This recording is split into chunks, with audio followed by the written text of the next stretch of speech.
자, 우리 부가가치세 계산 구조하고 면세 구조하고 그리고 영세율 구조하고 이제 얘네들을 좀 같이 보도록 할게요. 자, 일반적으로는 자, 과세 사업자가 있고 그리고 과세 사업자가 있고 과세 사업자가 있고 최종 소비자가 있으면 자, 이 여러 개 거래 단계에서 이 과세 사업자가 물건을 팔게 되면 거래 상대방은 누군지 관심을 가질 필요가 없어요. 이 과세 사업자는 상대방이 누구든지 간에 내가 파는 물건 가격에 과세품 가격의 10%를 거래 징수해서 세무서에 가져다 줘야 되는 의무를 가지고 있는 거예요. 우리 원천징수 이야기하는 것처럼 거래 징수라는 건 과세 거래가 있으면 무조건 그 10%를 징수해서 납부해야 되는 의무가 있다라는 거예요. 자, 그럼 이 회사가 이 과세 사업자한테 재화액 공급을 하는데 자, 1,000원을 남기기 위해서 이 사업자가 부가가치를 1,000원을 남길 거예요. 그럼 공짜로 생긴 거라고 전제를 했을 때 1,000원 남길 거면 1,000원에 팔면 되겠죠. 그럼 이 과세 사업자가 과세품을 팔면 부가가치세 100원까지 해서 우리 1,100원에 얘한테 팔 거라는 거예요. 그럼 얘가 난 사업자인데 난 부담할 필요가 없는데 이런 말해도 그건 네가 알아서 해 라고 하고 얘는 1,100원 받을 거예요. 그럼 이 상대방은 이 부가가치세를 부담할 필요가 없죠. 이 부가가치세는 소비용 부가가치세로서 얘가 소비하고 그냥 써버릴 거고 과세 사업에 쓸 거 아니면 얘가 부담하는 게 맞아요. 얘는 1,100원에 사 쓰고 끝날 건데 그게 아니고 얘는 또 팔고 최종 소비자가 부담해야 되기 때문에 얘가 부담할 필요가 없다는 거예요. 그럼 이 과세 사업자는 이 부가가치세를 부담하지 않으려면 이 사람한테 나 사업자다라는 사인을 보내줘야 되겠죠. 그래서 우리 사업자 등록증을 제시하는 거예요. 그러면 이 상대방은 사업자 등록증을 확인하고 이 사람한테 거래 징수했다는 증빙으로 이 100원에 대해서 세금 계산서를 발행해 줄 거예요. 그럼 이 세금 계산서를 받으면 얘가 알아서 이 100원을 돌려받을 거예요. 얘는 신경 쓰는 거 아니에요. 무조건 상대방이 부담하면 안 되면 자기가 알아서 돌려받는 행동을 할 거지 상대방이 돌려받니 못 받니는 판매하는 사람은 신경 쓰는 게 아니에요. 무조건 받아야 되는 거예요. 받고 얘가 부담하면 안 되면 자기가 세금계산서에 의해서 이 부가가치세를 돌려받는 거예요. 그럼 얘는 이 100원을 받아서 세무서에 이 100원을 그냥 가져다 주면 되는 거예요. 나는 1,000원 남기고 싶은데 1,000원에 팔고 싶은데 부가가치세법이 100원 같이 받아서 거래 징수해서 달라고 하니까 1,100원 받아가지고 내가 원했던 100원 나 가지고 100원은 세무서에 주는 거예요. 그럼 얘는 얘한테 주고 그리고 세무서한테 나 이거 부담하면 안 되는데 줬다라고 세금계산서에 의해서 확인되는 매입세액을 얘한테 다시 돌려줄 거라는 거예요. 그럼 얘는 지금 1,000원의 물건을 산 효과가 되겠죠. 그럼 얘가 또 얘한테 팔 거예요. 자, 그럼 얘도 부가가치를 1,000원을 남기고 싶다고 볼게요. 그럼 1,100원 줬지만 100원 돌려받을 거니까 1,000원에 산 거죠. 거기에서 또 자기가 1,000원 남길 거면 2,000원에 팔아야 1,000원 남길 거잖아요. 그럼 얘는 2,000원에 팔게 될 거예요. 그럼 얘도 과세사업자니까 거래징수의 의무가 있겠죠. 이 거래징수는 과세사업자가 판매한 금액의 10%인 거예요. 그럼 2,200원에 얘한테 팔 거고 그럼 얘도 과세사업자라면 자기가 사업자고 얘를 판매할 목적이었지 내가 소비하고 그냥 과세사업과 상관없이 쓸 거 아니라면 돌려받아야 되니까 얘도 세금 계산서로 공제를 받으려고 할 거예요. 자, 제가 TI라 쓰는 건 텍스 인보이스 세금 계산서 줄여 쓰는 거예요. 자, 그럼 자, 이 과세사업자는 이 100원은 돌려받을 거고 200원은 받아서 세무서에 낼 건데 자, 우리는 전 단계 세액공제법을 쓰고 있죠.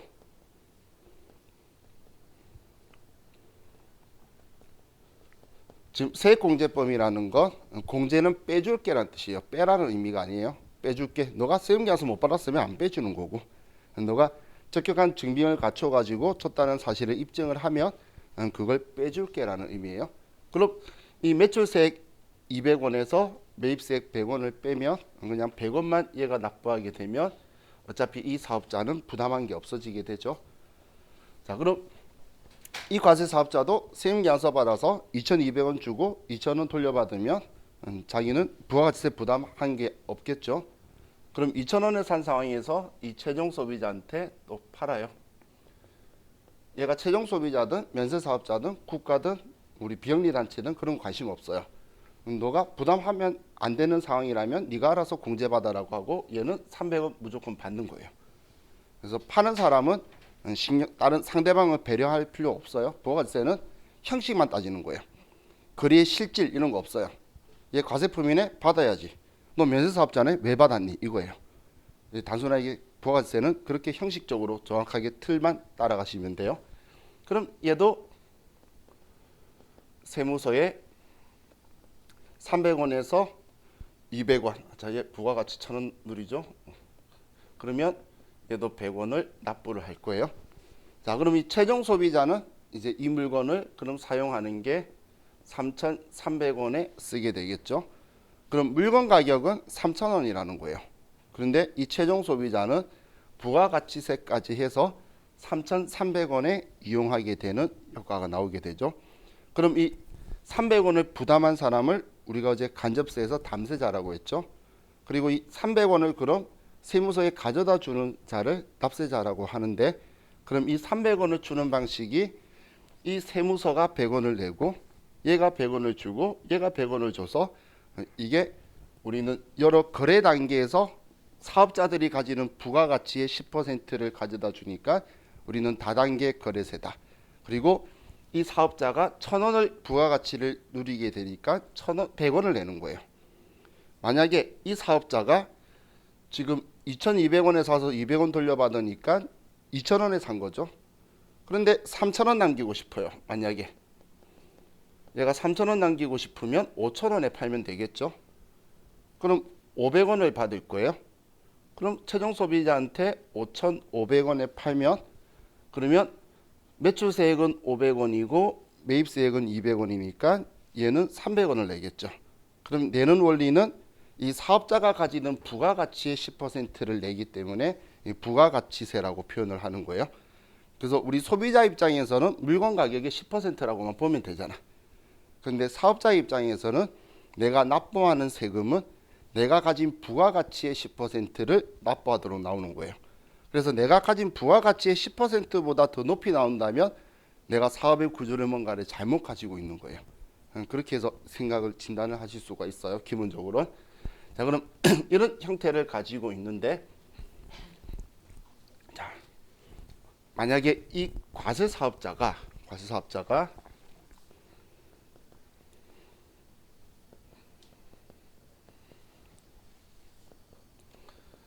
다 과세 사업자인데 최종 소비자가 국외예요. 외국이라는 거예요. 자, 그럼 이제 수출을 한다라는 그 개념을 가지고 볼게요. 자, 얘는 물건을 팔고 1,000원에 100원을 받아서 세무서에 100원을 낼 거예요. 세무서에. 그리고 얘도 1,000원의 부가가치를 남기고 싶어서 2,000원에 팔고 200원 받아서 얘도 100원을 세무서에 낼 거예요. 자, 그럼 이제 얘는 국외에 물건을 팔게 될 건데, 자, 우리는 3,000원에 물건 파는데, 자, 우리는 소비지국 과세 원칙이죠. 소비지국 과세 원칙이라는 건 국제적 이중과세 방지하기 위해서 수출하는 물건에 대해서는 부가가치세를 제거하고 그 국가가 1원도 징수 안 한다는 거예요. 사업자가 징수 안 한다가 아니고 국가가 세금을 안 걷어가는 거예요. 300원 세무서 가져간 거잖아요. 그럼 수입하는 국가가 물건 쓰려고 소비하려고 하는 거죠. 그 국가가 그 나라의 부가가치세율에 맞춰서 부과하는 거예요.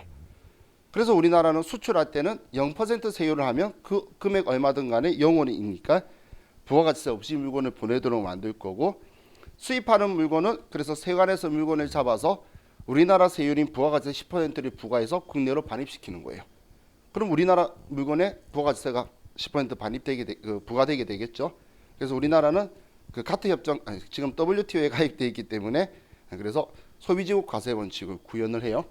자, 그럼 이 과세 사업자는 영세율로 해서 세액을 0원으로 해야 되겠죠. 그러면 국외 사업자는 이 3,000원은 그냥 이 사업자들이 누리는 부가가치 1,000원, 1,000원, 1,000원, 세무서는 하나도 안 가지는 형태처럼 나오게 되겠죠. 그러면 3,000원의 얘를 쓰게 될 건데, 그럼 이 사업자 입장에서는 매출세액이 0원이고 매입세액이 200원이죠. 그럼 200원 환급해 줄 거잖아요. 그럼 얘는 거꾸로 200원을 환급을 받을 건데, 이 200원 환급은 어떤 금액이냐면 이 앞 거래 단계에서 받았던 200원 있죠. 예. 예. 근데 수출한다라고 하면 국가가 세금을 가져가면 안 된다라고 했잖아요. 그래서 이 세금들을 얘한테 돌려주면서 없애버리는 거예요. 그럼 국가가 가져간 게 단 1원도 없어지게 되죠.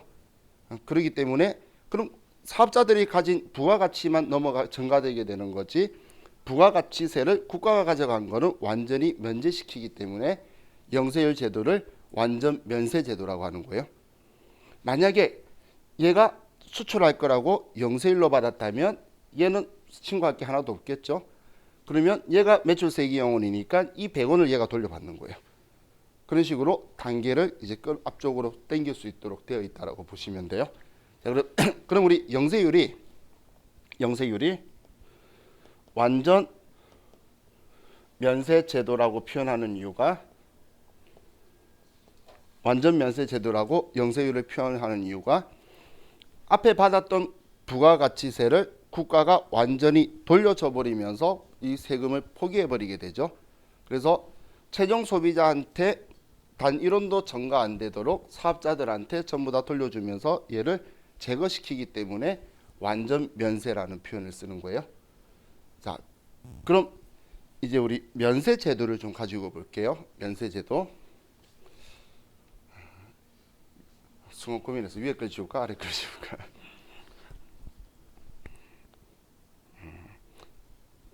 세 개 이상 그릴 거기 때문에 일단 위에 걸 지울게요.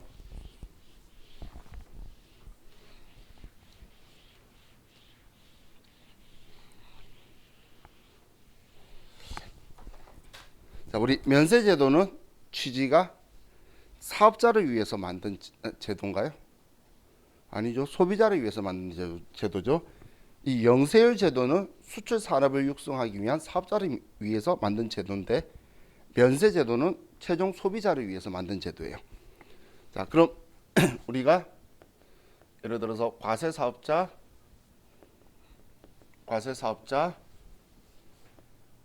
여기에 면세 사업자, 최종 소비자, 이렇게 자, 4단계가 있어요. 자, 그럼 우린 전부 다 그냥 1,000원씩 남길 거라고 볼게요. 지금 제가 앞으로 설명하는 사업자들은 전부 다 딱 1,000원만 남길 거예요. 손해도 안 보고 딱 1,000원만 남기게. 자, 그럼 얘가 1,000원에 팔고 얘는 과세 사업자니까 무조건 100원을 받겠죠. 그러면 세무서에 100원을 낼 거예요. 또 얘가 1,000원을 붙여서 2,000원에 팔고 200원 받아서 납부세액 100원을 낼 거예요. 자, 그럼 지금 얘는 물건을 팔 때 얘가 면세 사업자라는 거 따질 필요 있나요? 없죠. 이건 그냥 제 표현대로 하면 지가 알아서 하는 거예요. 사는 사람이. 얘도 자기가 주고 사서 자기가 알아서 공제 받는 거잖아요. 얘도 주고 사서 알아서 공제 받는데 면세 사업자죠. 공제 못 받아요. 그럼 얘는 2,200원에 다 쓴 거죠. 하지만 얘도 같은 사업자들이에요. 자기가 남기는 건 똑같이 1,000원 남겨야 되는 거예요. 그래서 얘는 최종 소비자한테 3,200원에 팔 거예요. 그럼 부가가치세는 못 받겠죠. 그래서 부가가치세 없어요. 그럼 이렇게만 잡혀도 최종 소비자는 3,200원에 다 쓰게 되죠. 그러면 이 최종 소비자는 그냥 과세 사업자들만 전부 다 있을 때는 3,300원에 다 쓰는데, 면세 사업자가 한 번 걸리니까 이 한 번 덕택에 3,200원으로 줄어들게 되죠. 물건 가격은 3,000원은 맞아요.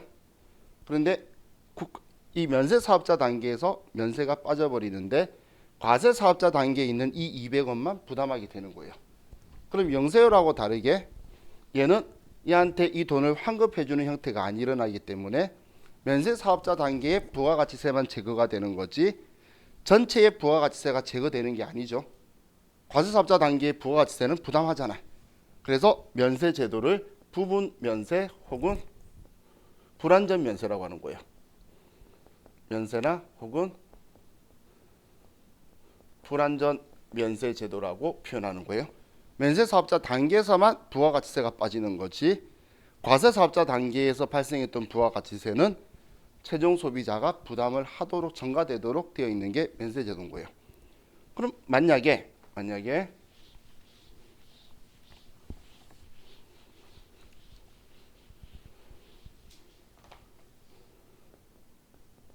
과세, 면세, 최종 소비자가 있으면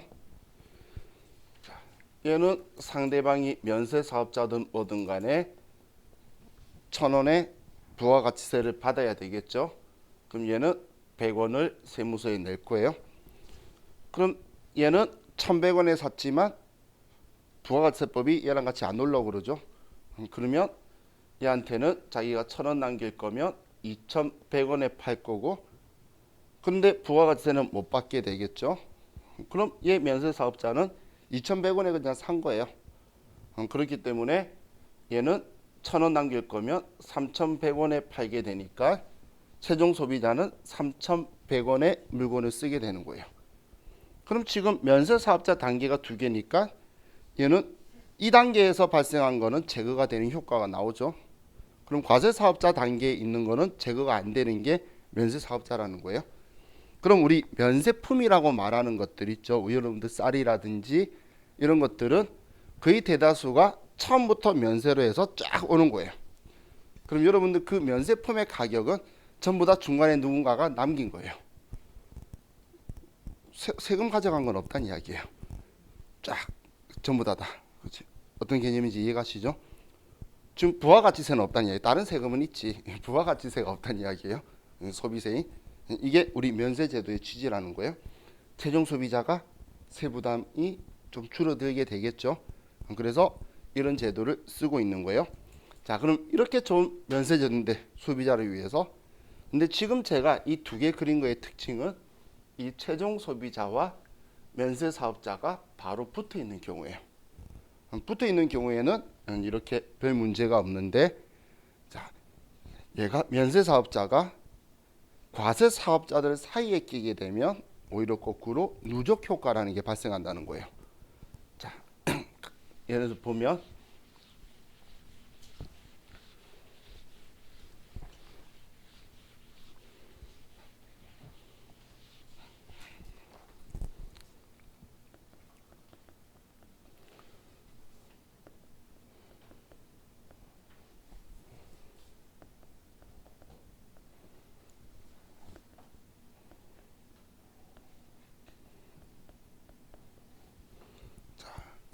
과세 사업자가 1,000원 남기기 위해서 1,000원에 팔고 100원을 세무서에 줘요. 면세 사업자는 100원 못 돌려받으니까 1,100원이고 이걸 2,100원에 팔고 부가가치세를 안 받을 거예요. 다음 이 과세 사업자가 물건을 샀죠. 그럼 얘는 1,000원 남길 거면 3,100원에 팔아야 되겠죠. 이해가시죠? 근데 얘는 과세 사업자이기 때문에 내가 판 금액의 10%를 무조건 거래 징수해야 된다는 거예요. 그러면 최종 소비자는 3,410원에 이 물건을 사 쓰게 되겠죠. 그리고 이 과세 사업자는 세무서에 매출세액 310원과 매입세액 준 적이 없으니까 310원을 납부할 거라는 거예요. 자, 그럼 이런 상황을 봤을 때 지금 방금 순서대로 따라왔을 때 아무런 우리 계산상의 문제가 없는데 사이에 면세 사업자가 끼니까 전부 다 과세 사업자만 있었을 때 3,300원에 쓰는데 사이에 면세 사업자가 하나 끼니까 오히려 부가가치세가 더 증가하는 현상이 일어나죠. 이걸 부가가치세의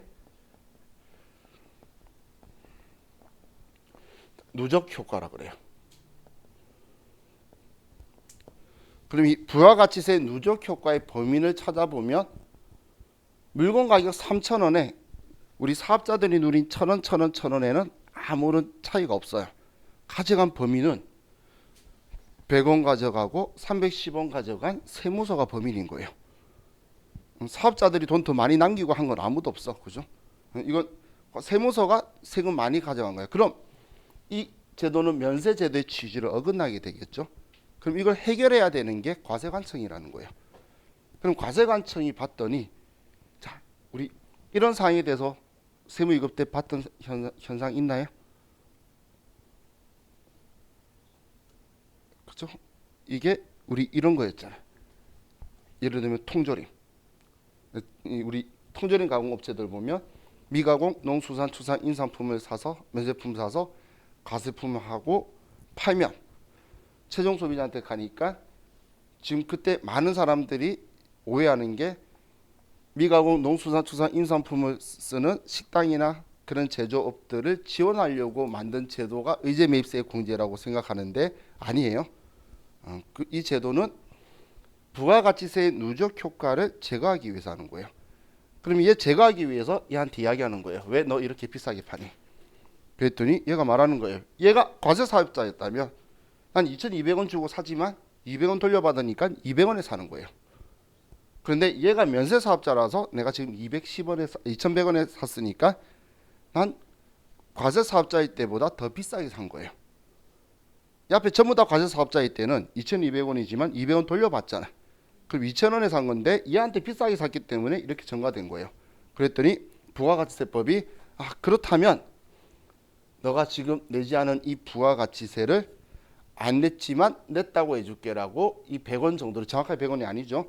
그 업종별로 공제율만큼 없는 세액을 있다고 해주는 게 의제 매입세액이에요. 그래서 얘를 의제 매입세액 공제 그럼 빼줄 테니까 너가 이걸 적용받아서 최종 소비자에게 얘를 제거해라. 그럼 만약에 100원 빼주면 부가세 준 적이 없는데 2,100원 주고 샀는데 100원 빼주면 난 2,000원에 산 거랑 똑같은 효과 나오죠. 그럼 1,000원 남길 거면 3,000원에 팔 수 있잖아요.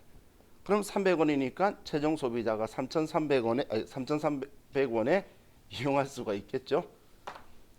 이런 식으로 해서 없애주는 게 누적 효과를 제거하려고 만든 게 의제 매입세액 공제 제도예요. 그래서 여러분들이 이렇게 생각하시면 돼요. 부가가치세법은 우리가 세무서에 돈을 내야 되는 거, 세무서가 돈 받아야 되는 거는 원래 1년에 4번 하라고 해요. 그 표현을 예정신고 기간 또는 과세기간 종료일로부터 다음 달 25일까지 해라. 아마 돈 내는 건 빨리 내라고 하는데 돌려줘야 되는 것들 있죠. 그거는 과세기간 종료일로부터 25일 이내래요. 한마디로 1년에 2번만 주겠다는 이야기예요. 그래서 대손세액 공제신고도 1년에 2번만 하고 이런 식으로 돌려주는 거는 1년에 2번에서 과세기간이 끝나야지만 해줄 건데 얘는 사업자한테 좋아 보이는 거지만 사업자 때문에 만든 게 아니고 이 부가가치세 면세의 잘못된 오류 효과를 제거하려고 만든 거라서 예정신고 때도 해주고 확정 때도 해주는 거예요. 최종 소비자한테 이게 전가되고 부담이 되게 되면 당연히 뒤쪽으로 모든 부담을 전가시키지 기업들이 볼 이유가 없겠죠. 그렇기 때문에 얘를 만든 제도다라고 보시면 돼요. 자, 그럼 이게 우리 부가세 누적 효과인데, 자, 그럼 이번에는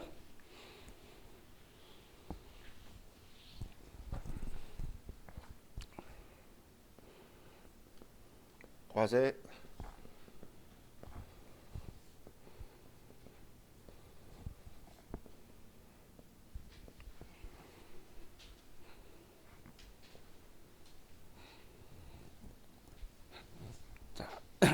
앞에 봤던 순서죠. 과세 사업자가 쭉 있는데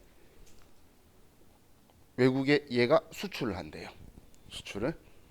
자, 그래서 자, 얘한테 먼저 물건이 1,000원에 가고 100원이면 얘가 100원을 받게 되겠죠. 그래서 얘한테 자, 200원에 2,000원에 팔았는데 얘가 수출한대. 수출한다고 내국 신용장을 우리 회사한테 내국 신용장을 제시하는 거예요. 그러면 우리는 내국 신용장에 의해서 영세율로 줄 수가 있겠죠. 그죠? 그럼 이 회사는 영세율로 주고 그리고 100원의 매입세 공제받을 거니까 거꾸로 100원을 돌려받게 되겠죠. 국가는 수출하는 물건이니까 여기서 제거를 시켜버릴 거라는 거예요. 그럼 얘는 국외에 3,000원에 그냥 하고 영원으로 해서 3,000원에 팔면 되겠죠. 그럼 깔끔하게 되는데 중요한 건 얘가 외국에 안 팔아버리고 국내에 팔아버린다는 거예요. 만약 얘가 국내에 팔아버린다면 부가가치세법은 괘씸할 거냐. 수출한다고 영세율 시흥계약서까지 받아가면서 내국 신용장까지 주면서 받았는데 이걸 얘가 외국에 안 팔고 국내에 팔았어요. 그러면 부가가치세법이 얘한테 괘씸함을 느껴야 될 거냐라는 거예요. 근데 느낄 필요가 없다는 거예요. 왜냐하면 우리 영세율 적용받는 사업자도 과세사업자예요. 이 과세사업자는 수출을 하는 사람이든 뭐든 간에 수출하는 물건은 0%의 세액을 받는 거고 국내에 파는 거는 10%의 세금을 받을 거예요. 그럼 얘가 국내에다가 팔죠. 그러면 3,000원에 팔면서 300원의 부가가치세를 해서 국내에는 3,300원에 팔 거라는 거예요. 3,000원에 파는 게 아니고. 그럼 얘는 매출세액 300원인데 매입세액 준 적이 없으니까 없잖아. 그럼 세무서에 얘가 300원을 다시 주게 되겠죠. 그럼 부가가치세법은 300원 결국은 받아간 거잖아요. 그럼 300원 받았기 때문에 부가가치세법이 괘씸할 이유가 없다는 거예요. 얘가 수출한다고 했다가 국내에 판다고 해서 기분 나쁠 게 전혀 없죠. 과거에 뭐 1, 2, 3로 왔든 한 방에 왔던 타이밍은 이때 들어오는 전부 다 회수되는 거니까 별 상관이 없다는 거예요. 이걸 뭐라고 말하냐면 부가가치세의 환수 효과라고 하는 거예요. 다시 얘가 돌아오는 거예요. 외국에 수출한다고 해서 제거시켜줬더니 돌려주고 이제 우리 안 받았어 수출 잘해 라고 보냈는데 애가 실패했어요 하면 알아서 가지고 올 거니까 그래 마음 아프겠네 하고 가만히 있을 거예요. 그죠? 그래서 우리 이론 시험할 때도 영세율 적용받았던 물건을 수출 못하고 국내에 반입하는 경우에도 우리는 우리 가산세나 아니면 벌금을 부과하지 않는다라는 거예요. 기분 나쁠 이유가 없죠. 부가세법은 똑같이 300원을 받기 때문에 자 이런 형식의 우리 부가가치세 제도를 가지고 있다라고 보시면 돼요. 자 그럼 205페이지에 다단계 거래세, 전단계 세액공제법, 소비지구 과세 원칙 이건 우리 다 알겠죠? 자 그럼 이제 부가세 총칙에서 납세 의무자를 볼게요. 자 우리 납세 의무자가 납세자, 우리 사업자라고 말하죠. 자 우리 사업자라고 지금 말하는 건 부가가치세법 상의 사업자. 사업하는 사람이다 아니다 이런 소리가 아니에요. 부가가치세법상의 사업자는 부가가치세를 세무서에 가져다 줄 자격이 있는 사람, 그 사람들을 사업자라고 하는 거예요.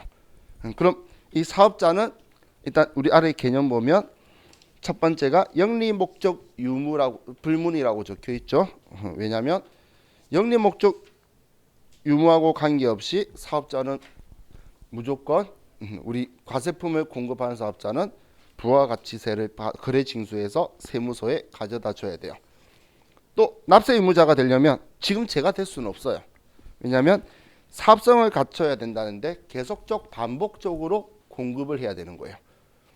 여러분들이 중고나라 요즘 뭐 당근마켓? 당근 우리 지원 당근했다 나한테 엄청 혼났어요. 회의하고 있는데 당근 그러더라고요. 뭔 소리지? 그랬는데 애가 갑자기 얼굴이 빨개지는데 계속 당근 올리던데. 근데 거기에서 팔을 때 여러분이 사용하던 물건 팔았죠? 팔아서 사람이 사겠대. 부가세 별도요. 그럼 그 사람 뭐라고 말할까? 미친놈으로 보겠죠. 그죠? 말이 안 되죠? 한마디로 난 사업성이 없기 때문에 그런 거예요. 근데 여러분이 만약에 전자레인지를 한 개 사려고 해요. 근데 사람한테 혹시 카드 되나요? 했더니 상대방이 당황하지 않고 나한테 예 부가세 별도요라고 하면서 카드 단말기를 꺼내면 봤더니 중고매매상이에요. 그럼 부가세 달라고 하는 거에 대해서 이상하지 않죠? 여러분은 계속적 반복적 공급에 대해서 나도 모르게 알고 있는 거예요. 그 사람은 사업자다. 근데 우리는 아니라는 거 아니까 그 이야기가 지금 이걸 이야기하는 거예요. 개념 이해가시죠? 계속적 반복적 이게 사업성인데, 다음 우리 사업상 독립적이어야 된다. 종속된 지위 직원들이 받아도 되는 게 아니라는 거예요. 여러분이 커피 한 잔 사실 때 커피 정원한테 부가세 준 거잖아. 현금 안 줬다면 걔가 받아서 세무서에 내나요? 아니죠. 직원이 내는 게 아니라 그 사업자가 받아서 납부하는 거죠. 그 이야기예요. 종속된 관계자가 아니고. 또 과세 대상 재화 용역 공급해야 된다. 당연하죠. 면세품만 팔면 면세 사업자잖아. 근데 과세품을 한 개라도 팔면 과세 사업자가 되겠죠. 그래서 우리 과세되는 과세 대상인 재화나 용역을 공급해야 된다는 거예요. 자, 우리 다음 페이지에 보면 또 그걸 적어놨는데 왜 적었는지 모르겠어요. 자, 다음 이제 납세 의무자 구분 적혀 있죠. 자, 우리 사업자는 과세 사업자와 면세 사업자로 먼저 나눠지게 되죠. 자, 그럼 우리 교재에 면세 사업자라고 아래 적혀 있는데 부가가치세 적용 대상이 아닌 재화 용역을 공급하는 사업자라고 적혀 있죠. 그냥 면세품만 파는 사업자라고 기억하시면 돼요. 과세품을 한 개라도 같이 팔면 겸용 사업자인 과세 사업자가 되는 거예요. 그래서 면세품만 파는 사업자가 면세 사업자인 거예요.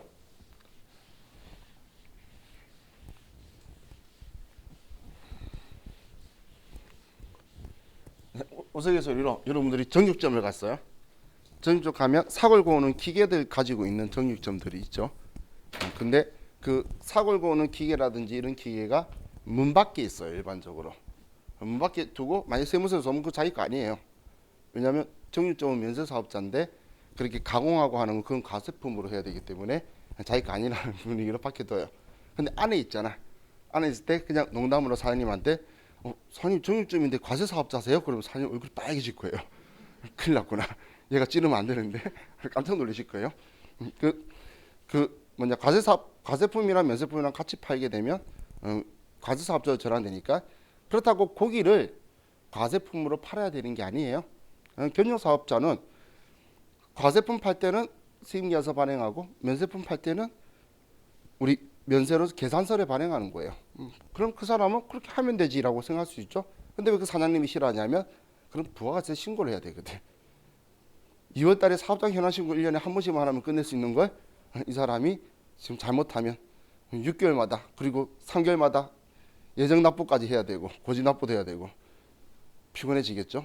그래서 사장님이 화들짝 놀라는 거예요. 잘못했다가는 기장도 해야 될 것 같다는 생각이 들겠죠. 그래서 이제 우리 과세품하고 면세품을 같이 팔면 과세 사업자로 전환되는 거예요. 자, 그럼 이제 이 과세 사업자는 일반 과세자, 간이 과세자로 구분이 되죠. 그럼 일반 과세자는 우리가 일반적으로 과세 사업자로 말하는 걸 일반 과세자고, 자, 간이 과세 제도를 만든 취지는 우리 영세한 사업자들, 좀 힘들고 규모가 작은 곳에 부가가치세법상의 의무를 달려 그러면 힘들다는 거예요. 그래서 그걸 좀 간소화시켜 주려고 만든 거예요. 그래서 이 기준점이 있죠. 나 이 바뀔 줄 알았는데 이번 아직 개정 안 됐던데. 며칠 4,800 그대로더라고. 작년에 한참 여당 야당 둘이서 토론하는 거 라디오 들을 때 자기들끼리 7,000 얼마까지 올린다고 그렇게 난리버섯 떨더니 이번 개정 나온 거는 아직 그대로 4,800이더라고. 그럼 얘는 직전 과세기간 동안 전체의 1년간의 매출액이 4,800 이하인 우리 사업자들 있죠. 4,800이 매출액이라 그랬죠.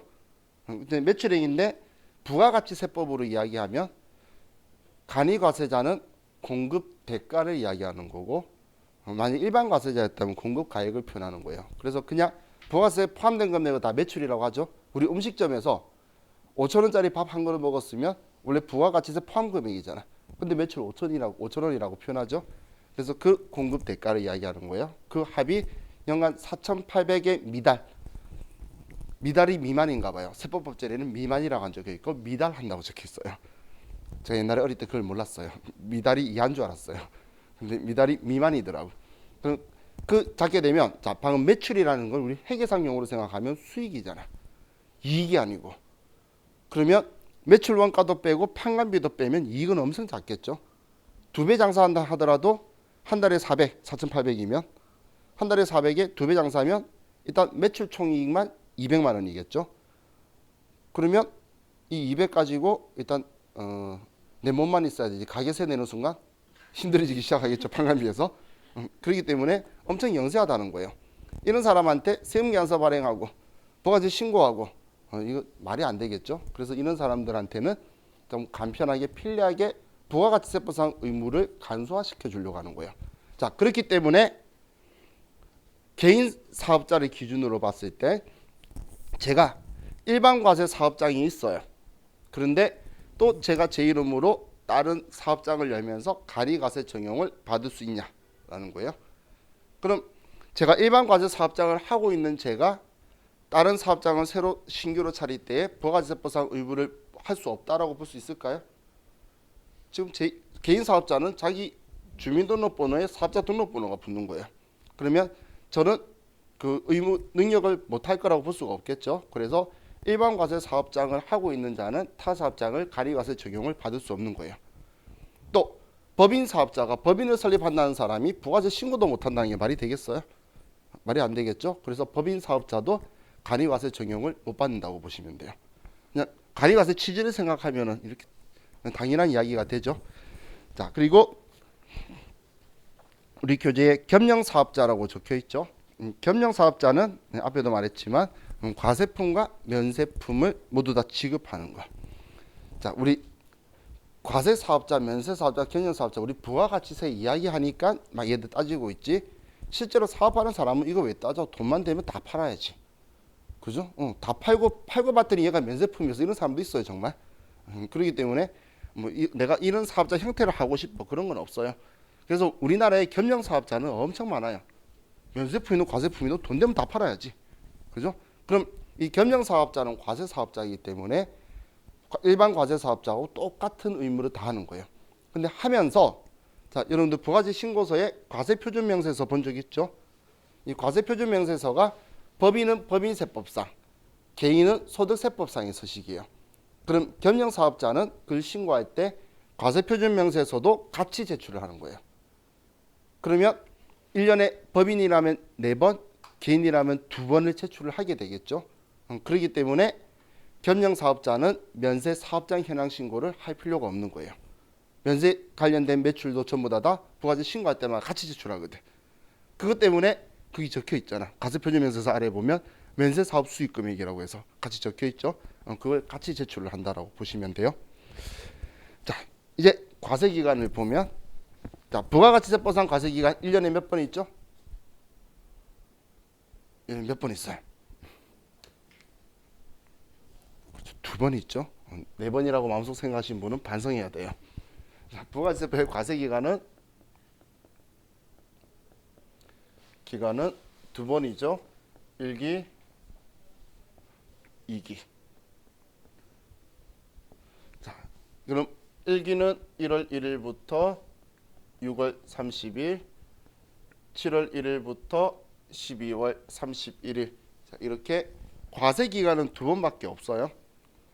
여러분들이 생각하는 중간 날짜는 세금 빨리 거두려고 만든 임시 날짜고, 우리 과세 기간은 6개월인 거예요. 6개월. 그럼 우리가 표현할 때 그래서 1월 1일, 7월 1일 이 날짜를 표현할 때 회계에서는 기초라고 표현을 하는데 세법에서는 개시일이라고 표현을 해요. 그래서 1월 1일, 7월 1일을 과세기간 개시일이라는 표현을 쓸 거고 또 6월 30일, 12월 31일을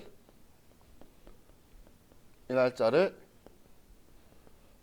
과세기간 종료일이라고 표현을 하는 거예요. 그래서 우리가 과세기간은 세법마다 있겠죠. 이건 부가가치세를 과세해서 정리하는 기간인 거고 소득세법상 과세기간은 언제부터 언제까지죠? 응? 그렇죠. 1월 1일부터 12월 31일까지죠. 예외는 태어나거나 죽거나 이민 가는 거. 그 외에는 예외가 없죠. 소득세법은. 자, 그런 것처럼 법인세도 있어요. 그럼 부가가치세도 있죠. 그럼 방금 소득세는 과세기간 개시일이 1월 1일이고 과세기간 종료일이 12월 31일 그거밖에 없는 거고 부가가치세는 과세기간 개시일이 1월 1일, 7월 1일 얘는 6월 30일, 12월 31일 이렇게 두 개를 가지고 있다고 보시면 돼요. 그럼 우리는 과세기간 종료일로부터 다음 달 25일까지예요. 여러분들 실무 가시면 꼭 미리 하세요. 25일 날 주지 말고 서로 상대방을 좀 배려해야지. 세무사 사무실 이용하시는 분들 25일 날 죽어라 주죠. 뭐 버저비트 날리는 것도 아니고. 자, 버저비트 하는 건 마지막 골 넣는 거 이야기하는 거예요. 미리 주세요. 7월 1일 날 줘도 돼요. 주는 사람 아무도 없겠지만 그죠? 1월 2일 날 줘도 돼요. 아무도 안 줘서 그렇지. 일반적으로 예의상 15일쯤 주면 좋겠는데 한국 사람은 언제까지라 그러면 꼭 그날 해야죠. 그래서 25일인데 그럼 이 25일까지 부가가치세를 신고하고 납부를 하고 반대로 환급 받을 수 있으면 환급을 받을 거예요. 그럼 이 일반 환급은 언제 받냐면 신고일로부터 30일 이내 돌려받는 게 일반 환급인 거예요. 그래서 7월 25일 날 신고하면 8월 24일까지 환급 받는다고 보시면 돼요. 자, 그럼 이렇게 우리가 과세기간을 가지고 있는데 우리가 과세관청에 업무를 분산시키기도 하고 그리고 세수 확보도 빨리 하기 위해서 우리 법소부 세개 중에 부가가치세가 세수 확보 1위예요. 전체 75%가 법소부가 가지고 있는데 우리나라 세수 확보에 그중에 1위가 부가가치세법이니까 빨리 징수해야 되겠죠. 그래서 임시적인 기간으로 3월 31일 그리고 9월 30일을 가지고 얘를 예정신고 기간으로 잡는 거예요.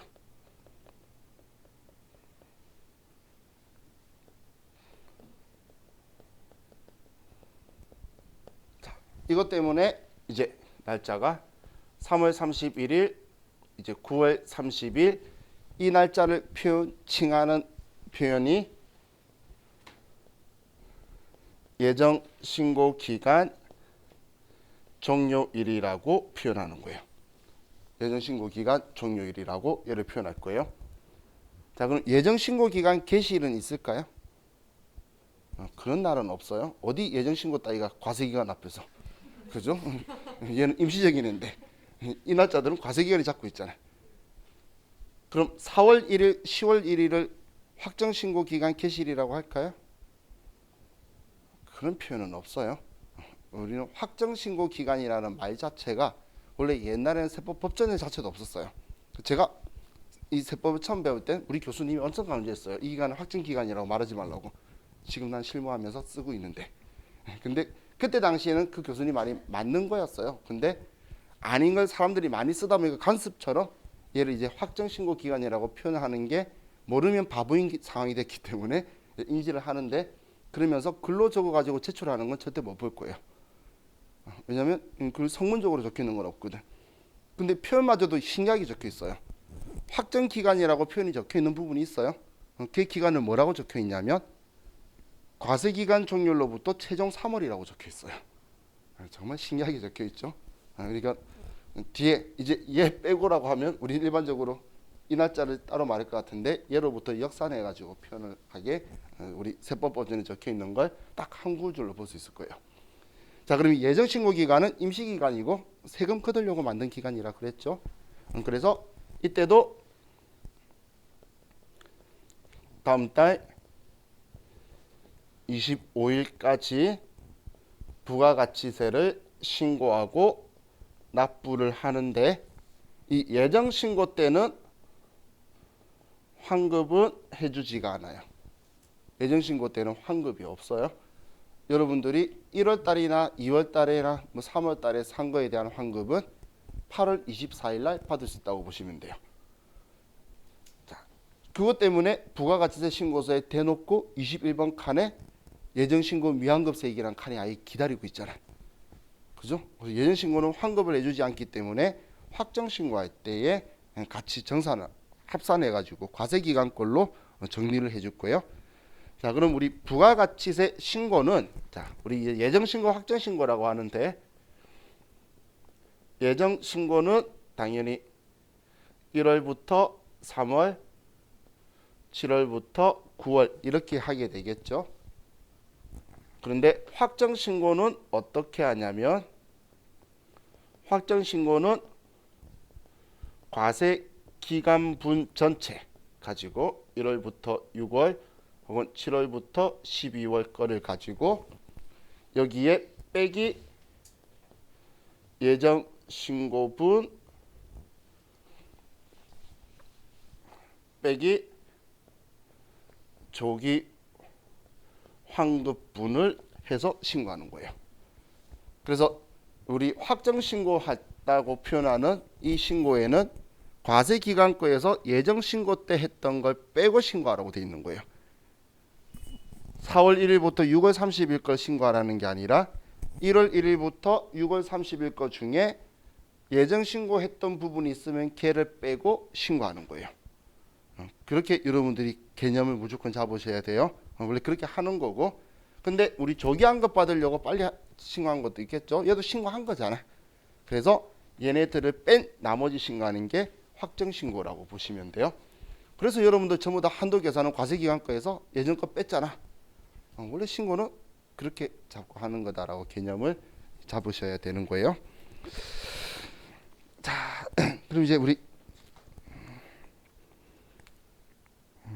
벌써 22분이네. 자, 우리 좀 쉬었다가 계속 연결해서 보도록 할게요. 쉬었다 합시다.